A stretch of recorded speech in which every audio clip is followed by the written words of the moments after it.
Okay, fantastic. This is joint work with Gerard Hartford and Ann Tran, both of whom are in the audience and ready to answer your Q&A questions. Since I'm the last paper of the program, I know they put that last paper because they really wanted to end the conference on a high note. So thank you for that. And so I know that there might be a little bit of fatigue. So I only have a couple of tables. I just want to tell you the story about what we did, because at this late hour, nobody's going to remember coefficients and statistics and things of that sort. So the title of the paper, Disloyal Managers and Shareholder Wealth. Our motivation is based on something called the corporate opportunity, or there's a doctrine related to it, which refers to any business opportunity that may benefit a corporation, right? So more formally, the corporate opportunity doctrine governs the legal responsibility of directors, officers, and controlling shareholders in a corporation, and under the duty of loyalty not to take such opportunities for themselves without first disclosing the opportunity to the board of directors of the corporation, and they will need to get permission from the board before they can appropriate those opportunities for themselves, right? If this procedure is violated and a corporate fiduciary takes the corporate opportunity for him or herself anyway, then that fiduciary has violated its duty of loyalty, right? And the corporation, of course, will be entitled to constructive trust of all profits obtained from this wrongful transaction. And the source of this is the Wett's Law Dictionary from the Cornell Law School. So in the year 2000, Delaware granted corporations the right to waive the corporate opportunity doctrine, okay? And so since Delaware is sort of the standard setter when it comes to corporate law, 8 other states followed after Delaware had sort of promulgated that law. And so here you have the list of the states and the dates in which they also promulgated or passed corporate opportunity waivers, right? So if you look at the court's rationale, it's something called contracting flexibility. And contracting flexibility is because the financial sponsors or providers of capital, such as private equity or venture capital firms, would be subject to fiduciary duties, which will put them in conflict with their other, business partners or business entities that they support, right? And so these obligations under the duty of loyalty make it very difficult for some corporations, like small firms, like startups or young and small firms, to raise capital, to hire potential, members to the board of directors from, venture capital, private equity firms, and to secure, or put in place good managerial agreements with these individuals, right? And so even though that was the court's rationale to sort of benefit those small or emerging businesses, there is a very nice law review article by Rothenberg and Talley, which actually documents that these waivers were enacted by larger and reasonably well-established and not financially constrained publicly traded firms, right? So the research question that we ask in this paper is, do these corporate opportunity waivers affect corporate innovation and growth strategies, right? And to sort of illuminate this particular research question, we're going to examine 5 different settings. So we're going to look at innovation, the marginal value of cash, the probability and quality of acquisitions. We're also going to do an event study of this corporate opportunity law enactments. And finally, we're going to conclude with looking a little bit of IPO. I know it's an ambitious agenda as far as empirical analysis, but I promise you, I'm going to go quickly because I have essentially no table to sort of show you on this, right? So our empirical predictions is because these corporate opportunity waivers allow managers to essentially expropriate new opportunities for themselves without first offering them to their firms. We think that this corporate capturing innovation through R&D investment and patents assigned to the firm will decrease. with less investment opportunities, shareholders will place a lower value on the marginal value of cash. And due to slower organic growth, boards are going to sort of have to grow in a different way, and they're going to probably grow through acquisitions. But because this is a second best solution, the value consequences of growing through this strategy is going to be negative. So those are our predictions, right? Now, there is an important empirical caveat here, which is that while the passing of the corporate opportunity waivers by the state legislatures is exogenous, the decision to include the waiver in any particular corporate charter is endogenous to the firm, right? And so this creates a problem. And so to circumvent it, what we do is we conduct intention to treat analysis in a reduced form, diff-in-diff analysis, by framing our empirical test on a state's adoption of a waiver rather than on the actual implementation or adoption of the waiver in the corporate charter, right? So this is different, right, from the treatment on the treated, right? But the treatment on the treated effect, which actually look at those adoptions and implementations in the corporate charter, will be subject to selection issues, right? And so we feel that this intention to treat analysis, it should be viewed as a lower bound to this treatment on the treated. All right. So as I said, we looked at innovation. Here is a graphical analysis. You can see that here, date 0 is the year of the corporate opportunity waiver adoption. Investment in R&D declines. The value of patents also declines, and the number of patents also decline. Just to provide you a little bit of flavor of what this all means. After this corporate opportunity waivers are adopted, firms invest about 1.5% less on R&D. The value of patents decreases by about 21% from the median, and they produce fewer patents, about 9% drop from the mean. We, of course, perform multivariate analysis, which I urge you to go to the paper and look at, but I just want to sort of give you the sort of some flavor of the economic significance of the test that we do. When we do this multivariate test, we find that innovation contributes less towards firm value after these waivers are passed, right?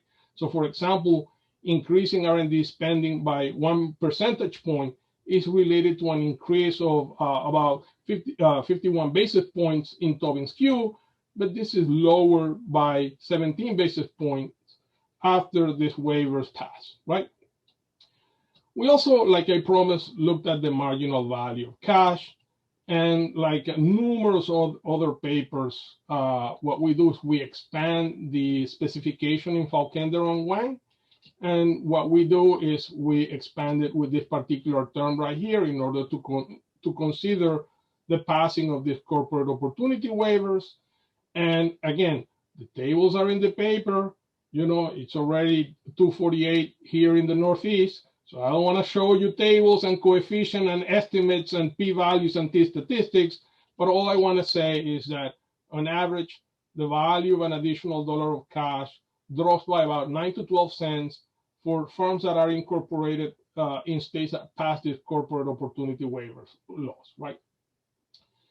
Next, we look at M&A deals. And like I said at the onset, we're going to have two different tests that we look at.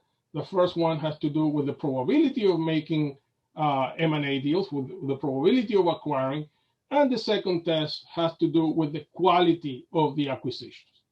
So when we look at the probability of those tests, right, the first set of tests, we find that firms are almost 1% more likely to make M&A bids. And this is economically meaningful, given that the unconditional probability of bidding in the sample is just 5.7%, right? The annual number of M&A bids after corporate opportunity waivers pass increases by 0.7%, and total M&A deal value increases by almost 5%, right? So what we kind of like draw from this is that these treated firms, right, firms in states that pass these corporate opportunity waivers, are on average are more likely to grow via the acquisition market and more likely to spend more to achieve such a growth, right?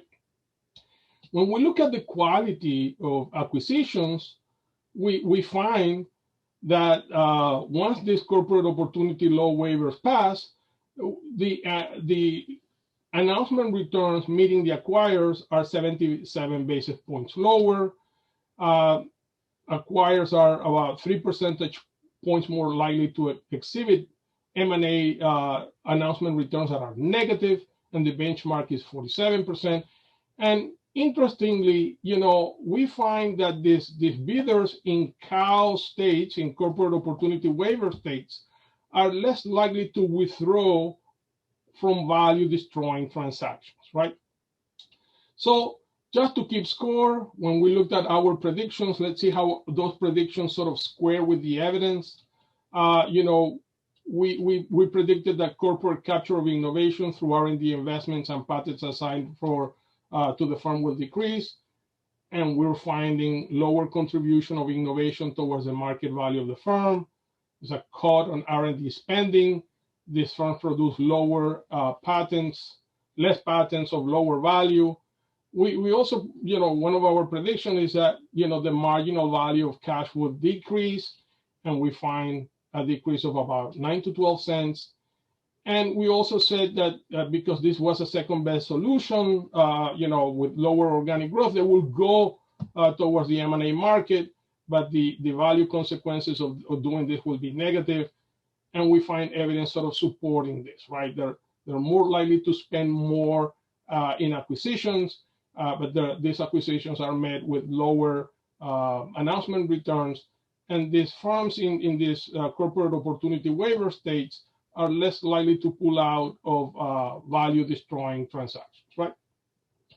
But this is where, when you say, but hold on a minute, what about the intent of the law, right? What about that contracting flexibility that was sort of intended to help the startups, young and small firms, emerging businesses, et cetera, right? So in order to sort of illuminate that, we're going to look at an event study upon this corporate opportunity waiver law enactments, and we're also going to examine IPO volume. That's the last test, right? So the event study looks pretty much like this. I promise, no tables. Here's a graph. Here is for all firms, the cumulative abnormal return upon announcement, which you can see is being driven by small cap firms, right? And by the way, we're actually pretty happy that our event study for all firms sort of produces a similar cumulative abnormal return that the one reported by Rautenberg and Talley in their law review article, right? But like I was saying, the result is driven by small cap stocks. And so that means that investors view these corporate opportunity waivers as particularly beneficial for the smallest firms in the stock market. Of course, the differences here are statistically significant between large and mid cap combined with respect to small cap firms. Finally, we look at IPO volume. We look at IPO volume in general and also VC-backed IPO volume. And this is the only table that I'm showing you. And guess what? It doesn't have statistically significant coefficients. See these p-values? Horrible p-values, right? And so we do not detect any post-corporate opportunity waiver increase in either total or VC-backed IPO volume. However, there is this working paper by Eldar, Grennan, and Waldock that find that startups in corporate opportunity waiver states are about 12 percentage points more likely to have a within industry common venture capital owner. And these firms are less likely to fail and more likely to exit through an IPO at a higher valuation. So although these corporate opportunity waivers are not associated with an increase in IPO activity, they are related to an increase in the quality of some IPOs as reported in this paper by Eldar et al. Right? Potential methodological issues, we use the difference in difference. There is always concern about parallel trends. We do falsification tests that suggest that our data satisfies the parallel trends condition. There is also the issue of inflated t-statistics and serial correlation. We do permutation tests that suggest this is not a problem. Some comments in previous seminars have said, oh, what about the legal environment? So there is concern of universal demand laws and non-compete agreements. We check for those things and our results are robust, but again, no tables, all right? So in conclusion, to prevent a violation of the duty of loyalty, directors, officers, and controlling shareholders will not appropriate any corporate opportunity that could benefit the entire company. If this is violated, the courts might order the offending fiduciary to pay restitution and may impose punitive damages to deter a future violation.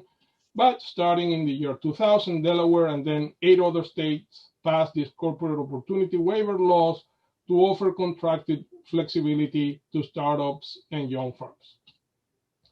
So we studied in this paper the effect of corporate opportunity waivers on innovation and growth strategy. We find that after these laws are enacted, firms invest less in R&D, produce fewer and less valuable patents, the contribution of innovation to firm value decreases, the marginal value of cash declines, and with lower growth opportunities, internal growth opportunities are lower, firms go towards acquisition, and the market reaction to M&A waivers suggests that the waiver has a negative implication. There is some evidence of benefits to small firms, both from our paper and that paper by Eldar. So while contracting flexibility is generally value increasing for small and emerging businesses, we showed policy relevant evidence that in the case of weakening fiduciary duty, the effect for other firms has not been good, has been negative. Thank you. Thank you, Eli, for humorous and to the point presentation. You cracked me up. I'm glad I was on mute. Our cleanup hitter today is Xiaoyun Yu. Xiaoyun, take it away. Okay. Can you see the slides? Yep. You need to make it full screen. Yes. Okay. All right. Thank you. I want to thank the conference organizers to allow me to discuss this very interesting paper. So what this paper is about, Eli did a great job outlining quickly the main results. So I just try to be brief here. The paper zoomed into this corporate opportunity doctrine, which is a legal principle that requires the managers and directors of the firm to not take opportunities for themselves that could benefit the firm. And correspondingly, we have this corporate opportunity waiver, which is a waiver that releases managers and directors from duty of loyalty. So for the rest of the presentation, I will use the word COW for corporate opportunity waiver. So do not be confused with the COW here, right? Okay, so the authors actually explore the consequences of the staggered adoption of this COW, which allow firms in that state to waive the duty of loyalty.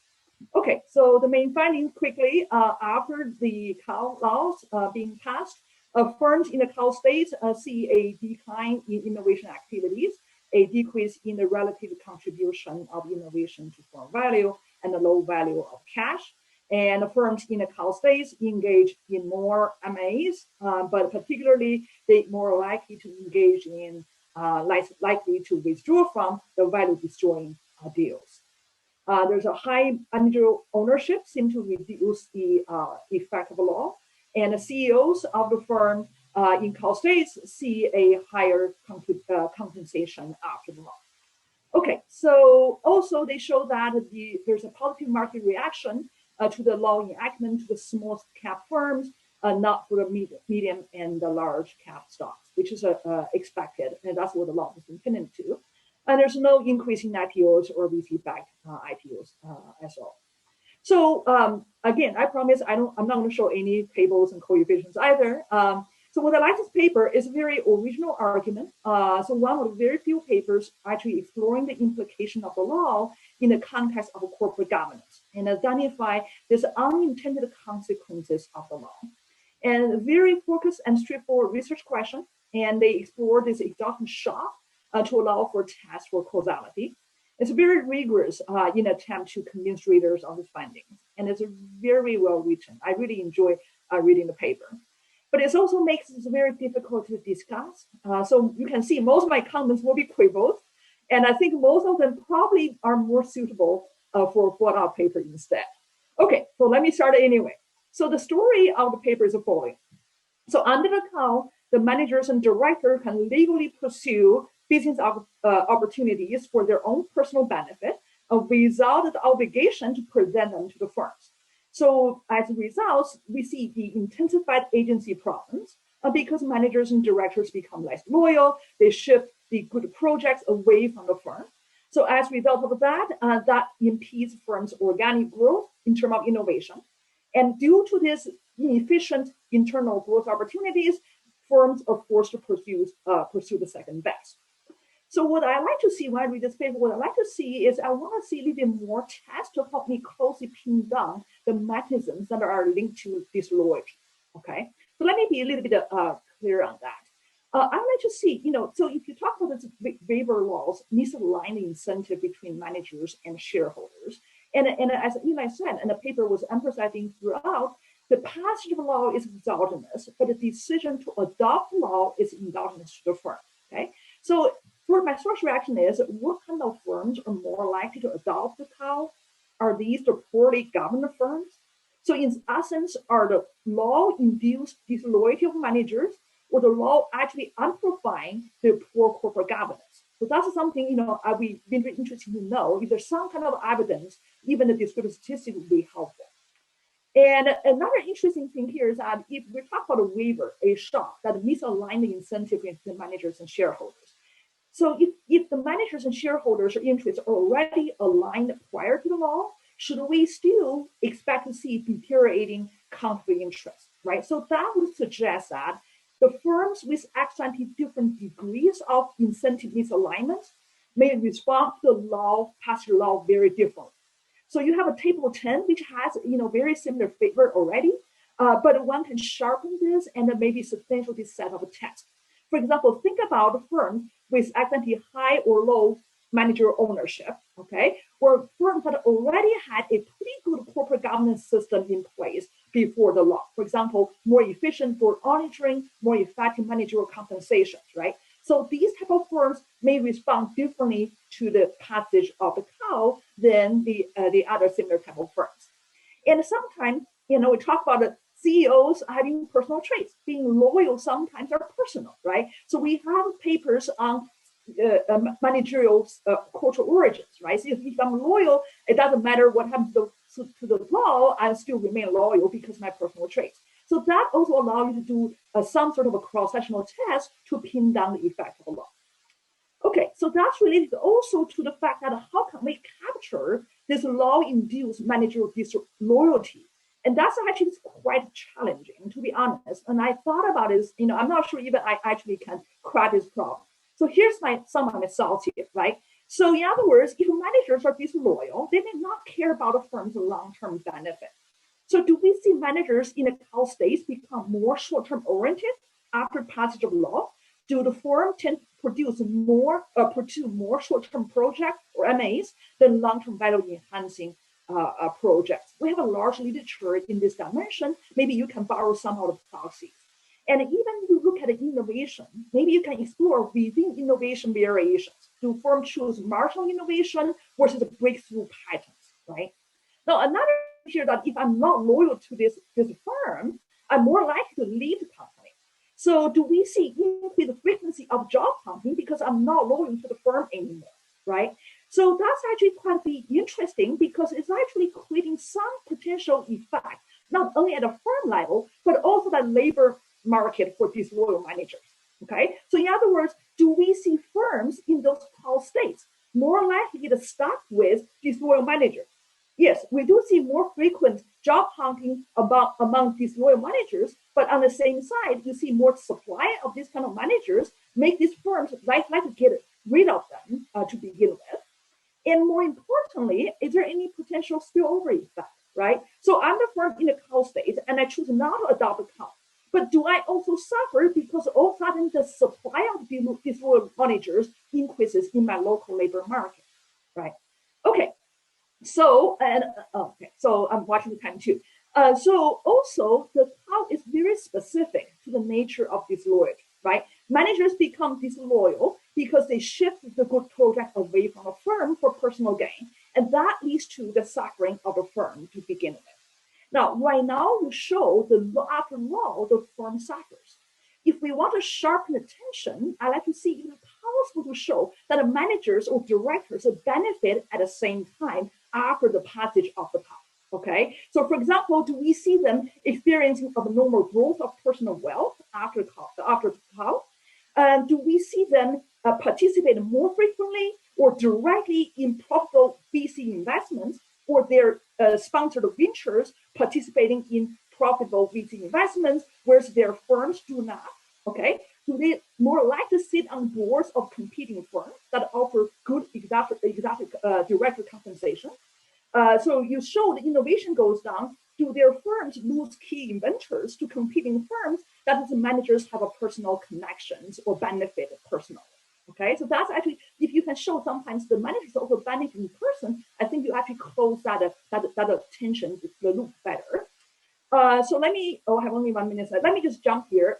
So another way, so you mentioned that the passage law is exogenous, but decision to adopt law is endogenous. So there's a selection issue going on there. So maybe some scenarios you can consider that where the firm's decision to adopt a waiver is relatively more exogenous. I'm not saying this address this completely, but maybe you consider situations that are actually more exogenous decision to adopt the law. And one is potentially maybe there's a tighter local exotic labor market, or think about exploring a negative supply shock to the local exotic labor market. Or maybe think about firms with ex-ante greater CVC exposure. Now, if you look at the CVC literature, remember the cow benefits small firms, startup firm financing, and particularly in the VC industries. So corporations actually play a big role in VC industry financing, and they do that through CVC firms, okay? So maybe the firm, okay, yeah, perfect. So firms maybe with ex-ante greater CVC exposure or investment, there's a greater need to adopt the law. And so hopefully that may help you to sort of reduce the issue from the selection issue at firm level for the law adoption. Okay, so, all right. So, okay, I try to stay on time here.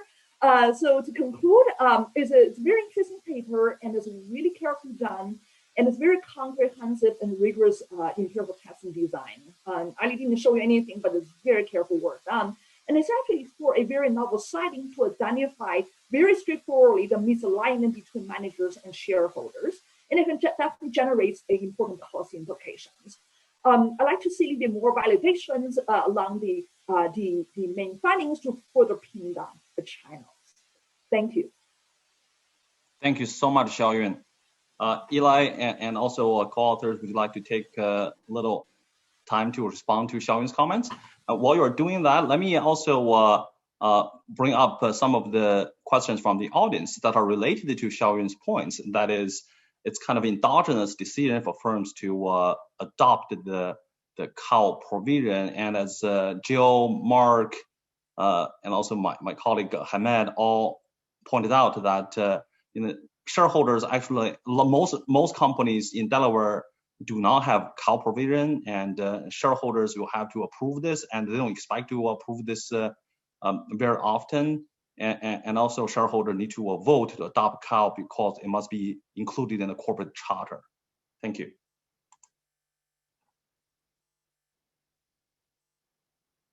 Eli, you're on mute. Yeah. Thank you so much for the discussion. I really appreciate it. I particularly like, I wrote down this, more short-term orientation after the law passed to see if perhaps the investment philosophy of the firm. I like that. I also like your suggestion about whether the innovation varies a little bit, whether it's more groundbreaking or not.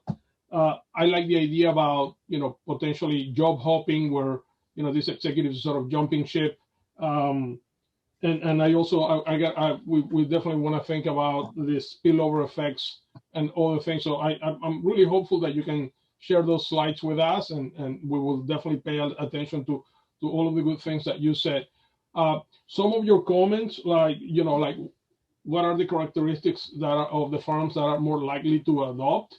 That was kind of like the subject of the law review by Rattenberg and Talley. They do a really good job there, sort of documenting that the firms that do adopt the waiver they put it on their corporate charter are these more mature firms. They're well established. They're not financially constrained, et cetera, et cetera. If there is something that I think they don't do, is they don't look at the corporate governance of those firms to see if the corporate governance is good or bad, right? And so, I gotta find those guys' telephone number and tell them, listen, could you please finish your paper or write another paper with that really, really cool data that you have? Because certainly we don't have that data, right? And they even had to create some sort of special Python program to scrape all kinds of disclosures to sort of be able to detect certain degree of confidence whether firms had adopted the corporate opportunity waiver or not. With regards to the comments from the Q&A or the chat, I think Gil Fish is right. I mean, we cannot analyze these private firms because they're private and they don't have any data. But fortunately for us, this paper by Eldar and Kate Waldock and the other co-author sort of starting to scratch the surface on that, and we are able to sort of cite them on our work because they provide complementary evidence.